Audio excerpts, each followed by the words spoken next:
Welcome to my class.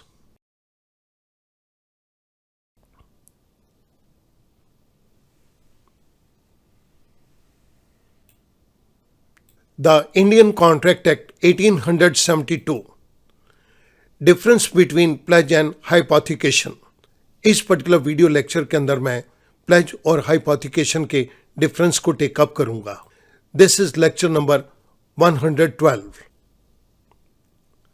सबसे पहले हम हाइपोथिकेशन के मीनिंग को अंडरस्टैंड करेंगे.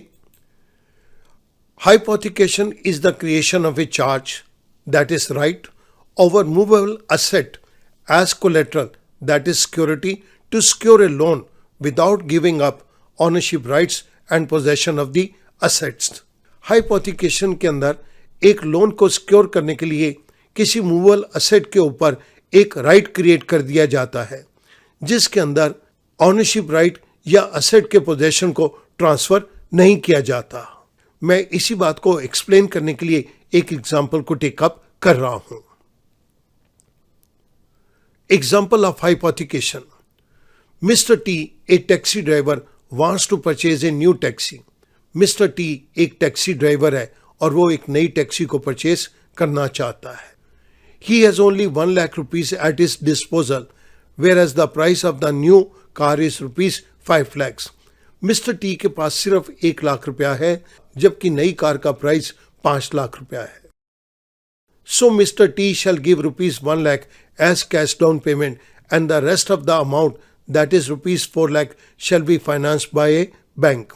So Mr. T 1 लाख रुपया अपना दे देगा as a cash down payment और बाकी का 4 लाख रुपया वो एक बैंक से फाइनेंस करवाएगा. Mr. T agrees to pay EMI, equated monthly installment, for 5 years to the bank. Mr. T agree करता है कि वो अगले 5 साल तक बैंक को इक्वेटेड मंथली इंस्टॉलमेंट पे करेगा. In order to secure the loan, banker creates a charge, a right in its favor so that Mr. T shall not be able to sell the car till the loan is repaid. अपने loan को secure करने के लिए banker ने अपनी favour के अंदर एक राइट क्रिएट कर दिया जिसके अंदर मिस्टर टी अपनी इस कार को तब तक नहीं बेच सकता जब तक लोन की रीपेमेंट नहीं हो जाती. This charge is termed as hypothecation. Banker ने जो अपनी फेवर के अंदर राइट को क्रिएट किया है इस राइट को हम नाम देंगे हाइपोथिकेशन.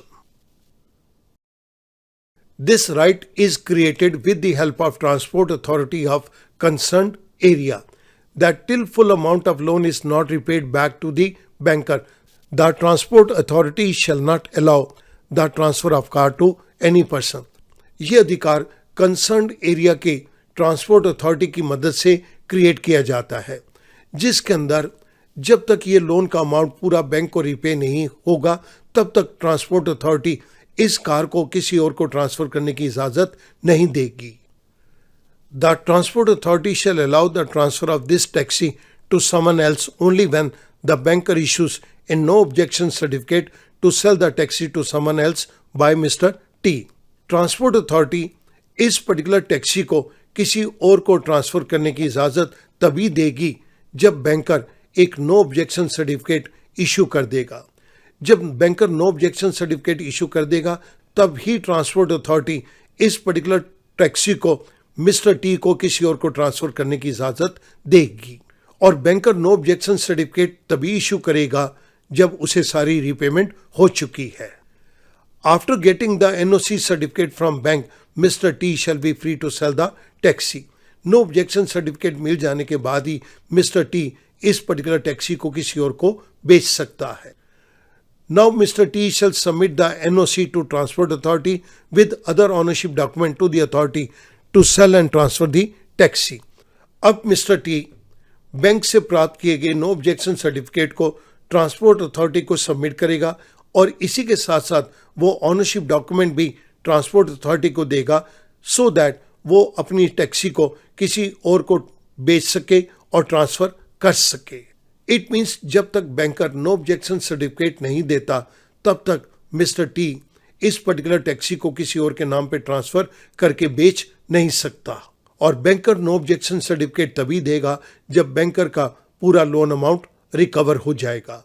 सो बैंकर की फेवर के अंदर एक राइट को क्रिएट कर दिया गया जिसके अंदर पोजेशन और ऑनरशिप राइट टैक्सी ड्राइवर के पास ही है, लेकिन बैंकर की फेवर के अंदर एक सिक्योरिटी का राइट क्रिएट कर दिया गया और हमने इस पर्टिकुलर राइट को नाम दिया हाइपोथिकेशन। इस पर्टिकुलर स्लाइड के अंदर आप देख रहे हैं कि मिस्टर टी एक टैक्सी ड्राइवर है और यहां पर हमारे पास बैंकर है। जब बैंकर का लोन पूरा रिपे हो जाएगा तो बैंकर नो ऑब्जेक्शन सर्टिफिकेट दे देगा। इट मीन्स अब बैंकर को कोई ऑब्जेक्शन नहीं है इस कार के ट्रांसफर या बेचने के ऊपर।